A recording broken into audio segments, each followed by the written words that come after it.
Greetings, my fellow YouTubers. I'm Dole, aka the Big D of Big D's Entertainment Rankings and Reviews, with another anniversary review. And this time around, I bring to you The Little Rascals from 1994, released by Universal and along with Amblin Entertainment and King World. Based on Hal Roach's Our Gang series, which would also be better known as The Little Rascals later on, from the 1920s to the 1940s. This kind of features, well, these little characters played by different kids of today in the present day. If anybody remember these shorts, well, Little Rascals was pretty popular long ago. Probably the first things some people even got to know before people were even introduced to the Three Stooges. Anyway, I am going to rely on my tempo just a little bit, but it's been a long time since I've last seen this movie. But I can tell you this, I do remember some of it. The film starts out as the leader of the He-Man Woman Haters Club, Spanky McFarlane, announces that Alfalfa Switzer, his good friend, will be the one to drive their car, the Blur, in a big race. But apparently, he's nowhere to be seen, and he has actually gone against his friend's rules by being with his sweetheart Darla. Yeah, because she's a girl, and, well, we hear Alfalfa singing, Joe Cocker's You Are So Beautiful to her, and Darla's like, why are you hanging around with those guys? I'm a woman, sort of, and Alfalfa's like, I'm not like those guys. But apparently, he wants to take her on a date and take them by having their headquarters. But unfortunately, things take a turn for the worse, and it gets burnt to the ground.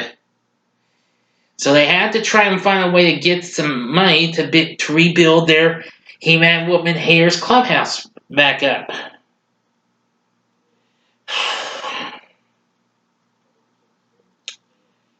Yep. Let me see now. And apparently, Darla now turns to this rich dude, Waldo. But apparently, and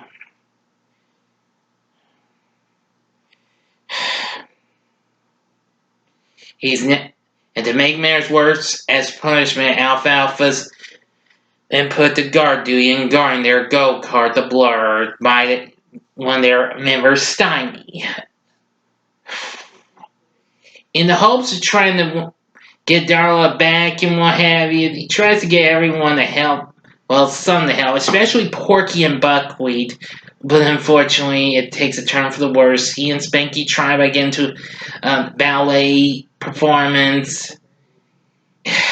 Just about anything goes haywire. And if that wasn't enough, the local bullies, Butch and Wayne, take the Blur behind the Rascals' back while Alfalfa's trying to get a chance to redeem himself for Darla. And yeah, again fails.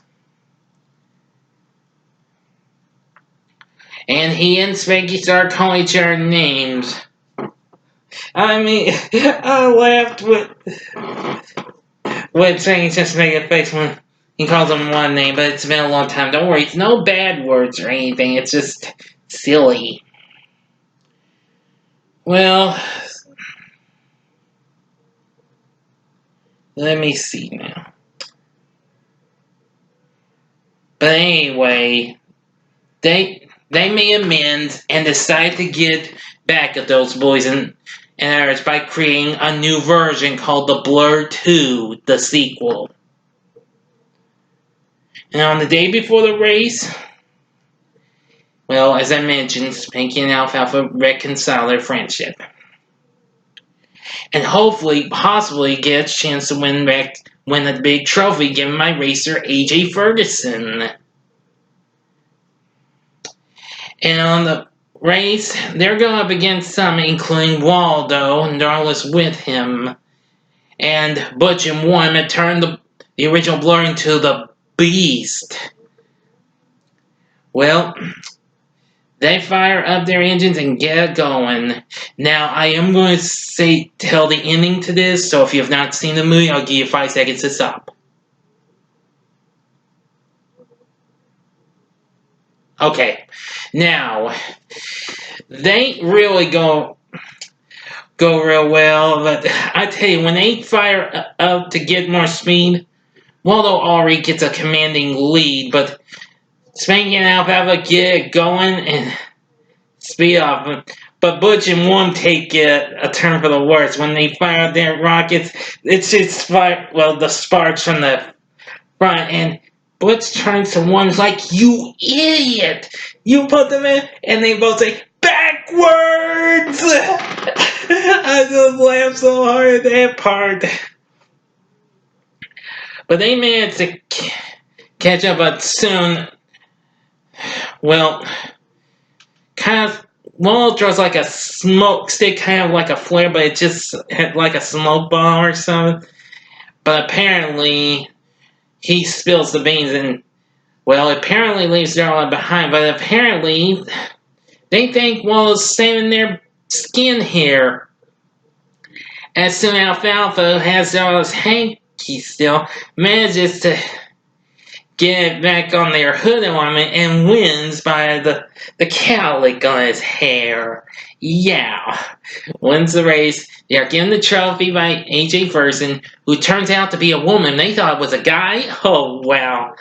And soon, but before they did, Spanky was about to try to welcome Waldo, but he was already in his dad's limo.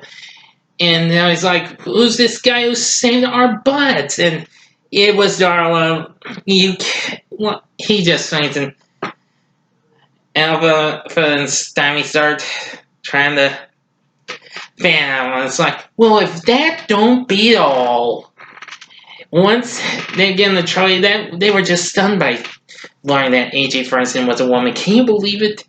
But anyway, Butch and Warren are really upset, but Alfalfa gives them a real knocking. Butch does, but Warren, just being scared, he'll just jump into the muck where the pigs are. Yeah. Anyway, and soon girls are welcome to the He-Man Woman Haters Club, and the guys all get together. So that's how the story goes. Little Rascals isn't too bad of a flick. It was directed by Penelope Spears, who recently did Wayne's World, and as well as the film adaptation of the Beverly Hillbillies. Well, the film kind of got dissed by critics, though, and it did okay and all, making $67 million in worldwide total. It still, however, became popular on video cassette and soon on DVD. And on the film's 20th anniversary, it got released on Blu-ray. In 2014. That same year, they got a direct-to-video sequel, The Little Rascals Save the Day. I have not seen this yet. I've been wanting to check out, but I've failed to catch it even on TV. Well, anyway, I think it's supposed to be a good one. But anyway, the movie's pretty good.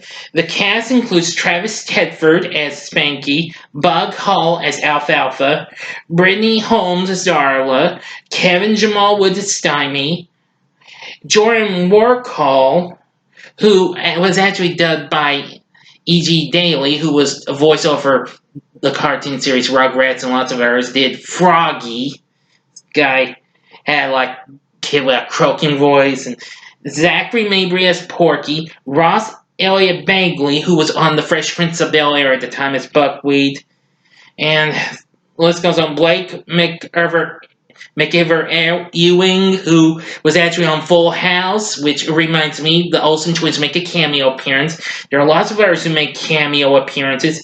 Amongst some those include Raven Simone, Mel Brooks, Leah Thompson, Daryl Hannah, even future President Trump, George Wendt, Whoopi Goldberg, and Queen Reba herself. And I mean as in McIntyre, thank you.